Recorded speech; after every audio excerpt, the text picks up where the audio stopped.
Listen up, because I'm only going to say this once. My name is Ibrahim Traoré, President of Burkina Faso, and I'm here to tell you something that's been burning in my heart and the hearts of millions across Africa. We are done staying silent. We are done bowing down. We are done letting foreign powers treat our continent like their playground. A few days ago, a message came out. Words, they say, came from Benjamin Netanyahu, the Prime Minister of Israel. They claim he warned African leaders to stay in line or face consequences. Whether he said it or not, I don't care. The message was loud and it was clear. Some people still think they can threaten us, scare us and control us. Well, I've got a message of my own, and I'm speaking it loud and clear, not just to Netanyahu, but to anyone who thinks Africa is theirs to bully. We are not your colony. We are not your pawns. We are sovereign, and we will fight for our freedom with everything we've got. Allow me to revisit that moment in Ouagadougou, our capital. I stood in front of cameras, journalists, and my people. The room was packed, and you could feel the tension in the air. Everyone was waiting to see what I'd say. I didn't have a script. I didn't need one. When you're speaking the truth, the words come straight from the heart. I looked into the camera and I spoke directly to Netanyahu. I said, we are no longer colonies. We are sovereign nations. If any foreign leader thinks they can threaten Africa into submission, they are gravely mistaken. The room went quiet. You could hear the weight of those words settle over everyone. But I wasn't done. I leaned forward and said, let me make this crystal clear to you, Mr. Netanyahu. Burkina Faso does not answer to Tel Aviv. We don't answer to Washington. We don't answer to any force that thinks it can buy us or bomb us into doing what they want. I meant every word. This wasn't just about Israel. This was about every nation that's ever tried to control Africa, exploit our resources, or silence our people. I ended with a warning. If you come for one of us, you come for all of us. Africa is not yours to threaten. You may be curious why I chose to speak out like that. Why not stay quiet like so many leaders before me? Why not send a polite letter or make a phone call behind closed doors? Because that's not who I am. That's not what Burkina Faso stands for anymore.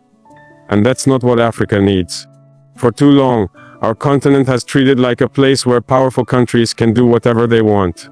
They've taken our gold, our diamonds, our oil. They've drawn lines on our maps, split our people apart, and told us how to live. Even after we fought for independence, they kept meddling, using money, threats, or soldiers to keep us in line. I'm done with that. My people are done with that. Africa is done with that. When I heard about Netanyahu's so-called warning, it wasn't just an insult to me or Burkina Faso. It was an insult to every African who's ever dreamed of a free, proud, and united continent. I couldn't stay silent. Silence is what they expect from us. They expect us to be afraid, to bow our heads, to say, yes sir. But I'm not that kind of leader. I'm here to fight for my people, for our dignity and for our future. And I know I'm not alone. Following my address, something incredible happened. My words didn't just stay in that room in Ouagadougou. They spread like wildfire. People started sharing the video of my speech on X, Telegram, WhatsApp, everywhere. Within hours, millions of people had seen it. Not just in Burkina Faso, but across Africa and beyond. Young people in Mali, farmers in Niger, students in Guinea, activists in South Africa. They all heard my voice, and they felt it. They weren't just listening to me. They were hearing their hopes, their own anger, their own dreams. In Mali, my brother, Colonel Amy Goda, shared the clip on social media. In Guinea, Madi Damboya stood up and said, he's with me. Across Telegram groups, people started using hashtags like, Africa will not bow and we stand with Traore. These phrases weren't just slogans. They were a battle cry. They were a sign that Africa is waking up. We're not just a bunch of countries anymore. We're a family. And when one of us is threatened, we all stand together. Allow me to explain what sovereignty means to me. It's not just a fancy word you find in books. It's the right to make our own choices. It's the right to say who comes into our land, who takes our resources, and who we work with. It's the right to stand tall and say, this is our home, and we decide what happens here.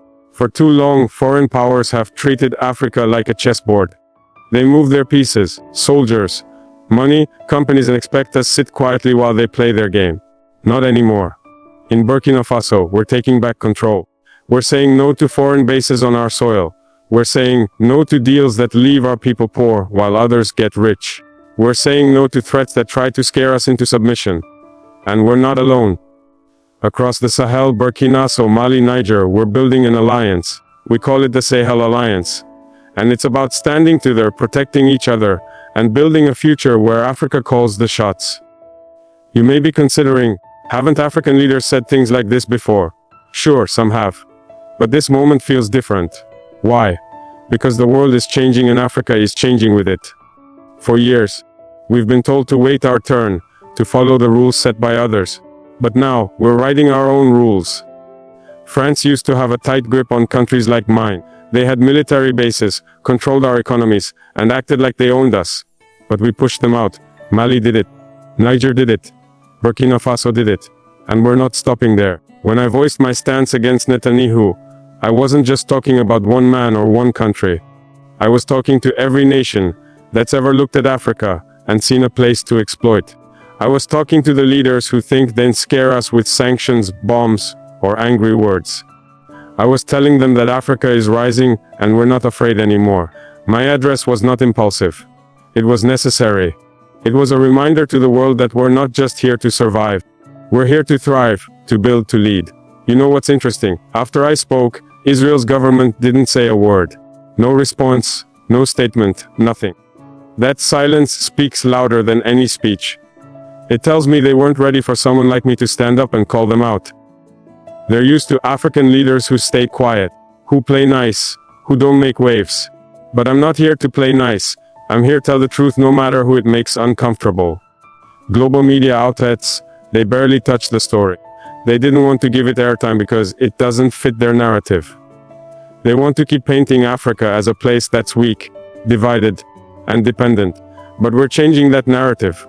With every share of my speech, every time a hashtag trends, every time another African leader stands with me, we're rewriting the story of our continent.